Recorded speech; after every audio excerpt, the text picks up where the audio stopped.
안녕하세요. 채널 조빈치의 건축가 조신영입니다. 지난 2022년 서울과 경기를 포함한 중부지방에 내린 기록적인 폭우 기억나시나요? 서울 강남역 일대의 도로와 인도의 빗물이 가득 차 차량이 침수되고 퇴근길 사람들이 도로에 고립되는 일이 벌어져서 강남역이라는 밈이 유행했습니다. 당시 강남역 일대에 내린 비는 시간당 141.5mm로 관측사상 가장 많이 내린 비였다고 합니다. 극한호우란 시간당 강수량이 50mm를 넘고 3시간 동안 90mm를 넘는 경우를 말하는데요. 최근 기후변화로 이렇게 단시간에 퍼부는 비의 빈도와 강도가 증가하고 있습니다. 이에 세계 주요 도시들이 다양한 전략으로 기후변화에 대응하고 있다는 이야기 지난번에 소개해드렸는데요. 이제는 서울도 새로운 패러다임의 물 관리 전략이 필요한 때입니다. 서울은 물 스트레스가 많은 도시입니다. 물 관리에 어려움을 겪고 있는데 그 원인 중 하나가 바로 지면에 있습니다. 도시화로 인해 지면 대부분이 콘크리트로 덮여 있어서 빗물을 제대로 흡수하지 못하고 돌발적인 홍수를 감당할 수 없는 상황이기 때문인데요. 특히 배수 시설이 미비한 지역에서는 그 문제가 더욱 심각합니다. 강남역 일대의 기록적인 폭우가 바로 그 대표적인 사례입니다. 서울시의 침수나 하천 범람 위험 지역은 총 면적이 9제곱킬로미터인데 전체 면적 대비 14.8%를 차지한다고 합니다. 기후 전문가들은 이러한 도시 물 관리 시스템의 한계를 극복하기 위해서 반복되는 홍수 패턴과 수의 규모를 분석하고 보다 치밀한 선제적 예방 대책을 세우려고 합니다. 이 문제에 대해서 건축가로서 오랜 시간 고민을 해봤습니다. 도대체 서울의 물 스트레스를 줄일 수 있는 방법이 무엇일까? 강수량의 편차부터 감당할 수 있게 만들어야겠다라는 생각을 했습니다. 이를 위해서는 비가 퍼부을 때 많은 양의 물을 모아두었다가 다양한 목적으로 활용할 수 있는 방법을 그리고 시스템을 만들어야 되는데 그 답을 한강의 물그릇에서 찾았습니다. 한강을 중심으로 한 새로운 패러다임의 물 관리 시스템을 생각했습니다. 일명 마케마케 프로젝트입니다. 마케마케는 남태평양 이스터 섬의 라파누이 신화에 등장하는 신의 이름입니다. 인간을 창조하고 풍요로움을 전해주는 신화 속 우두머리인데요.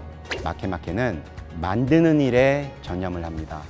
그리고 마케마케 프로젝트는 한강을 이롭게 만드는 일에 주목을 합니다. 한강은 오랜 역사 속에서 끊임없이 변화해 왔습니다. 산업화를 거치면서 준설과 개발을 통해서 현재의 모습이 됐습니다.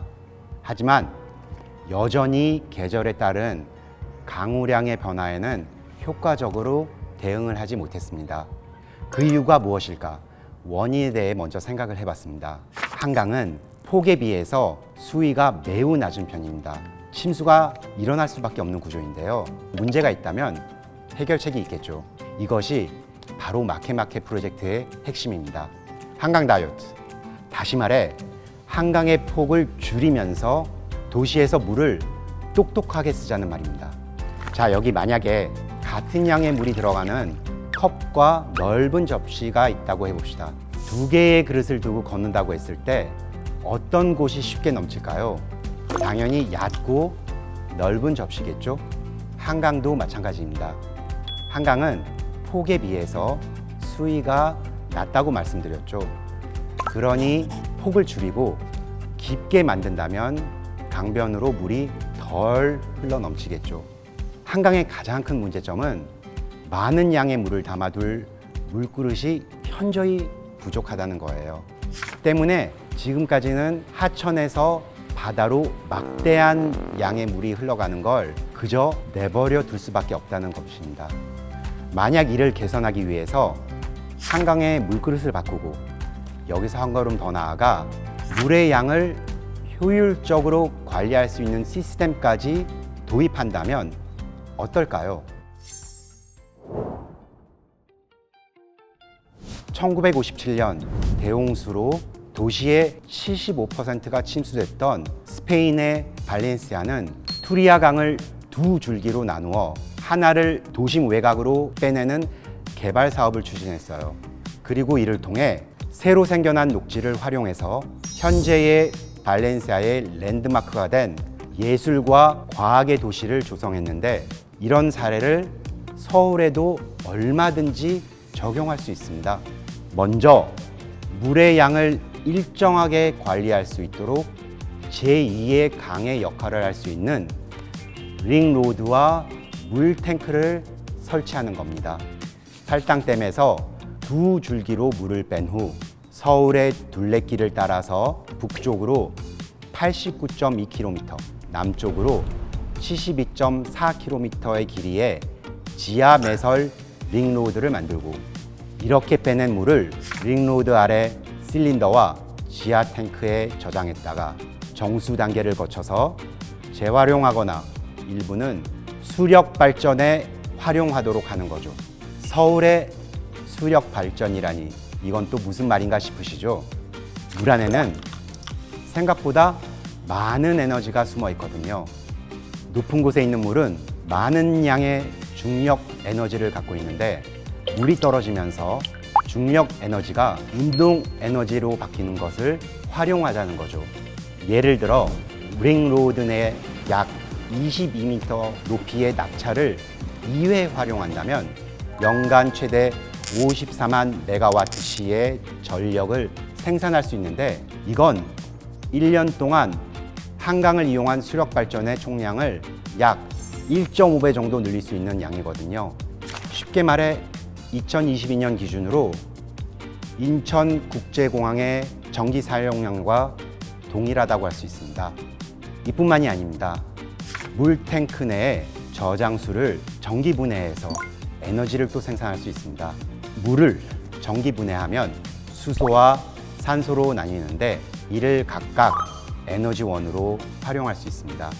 여기에는 매력적인 장점도 있습니다. 수소를 연료로 하는 수소 연료 전지는 수소와 산소의 화학 반응을 일으켜 전기를 생산하는데, 이때 환경 오염 물질은 전혀 배출하지 않거든요.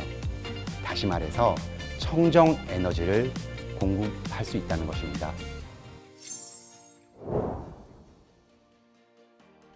마케마케 프로젝트는 기존의 한강을 주축으로 계획됐던 다른 여러 개선 방안들과 한 가지 큰 차이점을 두고 있습니다.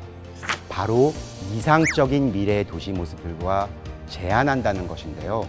이른바 에코돔 모델입니다. 서울 곳곳에 200m, 1000m, 2600m 지름의 돔 에이트리움을 건설하는 거예요. 돔 에이트리움에는 상업시설, 업무시설, 주거시설, 그리고 스마트팜이 들어서는 것인데, 기후적 재난과 수자원이 부족한 미래를 대비하는 복합 인프라스트럭처가 되는 거죠.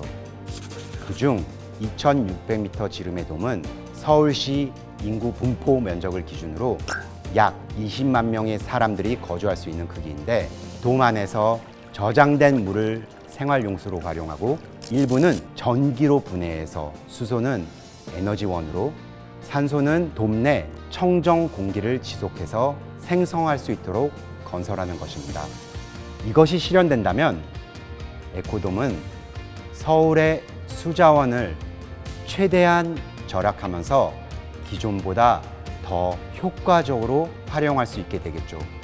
다시 말해 시민들의 삶의 질을 향상시키는 살만한 곳이 된다는 것입니다. 한강 마케마케 프로젝트의 기본은 홍수와 가뭄 두 가지의 조금은 극단적인 문제를 해결하는 데 있습니다. 한강의 물 관리 시스템을 재설계해서 홍수와 침수 피해를 줄이고 물 자원을 효율적으로 활용을 해서 가뭄에 대비하는 것을 목표로 하는 것이죠. 하지만 이것이 다는 아닙니다.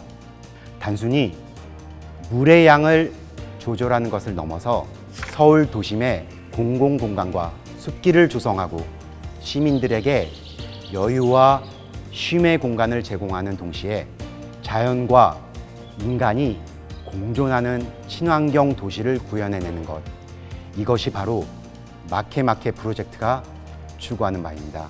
이러한 시스템의 실현이 가능하다면 서울뿐만 아니라 강을 끼고 있는 전 세계 어느 도시에서도 충분히 적용 가능하도록 확장시켜 나갈 수 있겠죠. 한강을 중심에 둔 이런 도시계획은 사실 장기적인 계획으로 진행해야 된다고 생각을 합니다. 5년, 10년 중장기 계획보다 100년 이상 계획이 필요한 대규모 프로젝트입니다. 100년 뒤의 도시계획이 지금 당장 필요하냐고 생각들 하시겠지만 저는 건축가의 이런 상상이 좋은 도시를 만들기 위해서 꼭 필요하다고 생각을 합니다. 세계적 건축가 르 코르비제도 1930년에 내놓은 빛나는 도시라는 계획은 굉장히 파격적인 비전이었지만 100년 가까이 흐른 지금 한국 주거단지의 특징을 모두 담고 있는 비전이 되었습니다. 건축가는 상대적으로 상상의 제약으로부터 자유롭기 때문에 도시의 100년 후 비전을 제시할 수 있다고 생각을 합니다. 당장은 비현실적이라 철회될 만한 아이디어들도 100년 후 도시의 문제를 해결할 수 있는 솔루션이 될 수 있다고 생각하거든요. 전 오늘도 그리고 내일도 계속해서 고민을 해볼 생각입니다. 오늘 이야기는 서울과 한국의 미래를 대비하는 마케마케였습니다. 다음 시간에 또 다른 흥미있는 건축 이야기로 찾아오겠습니다. 채널 조빈치의 건축가 조신영이었습니다. 좋아요, 구독, 알림 설정까지.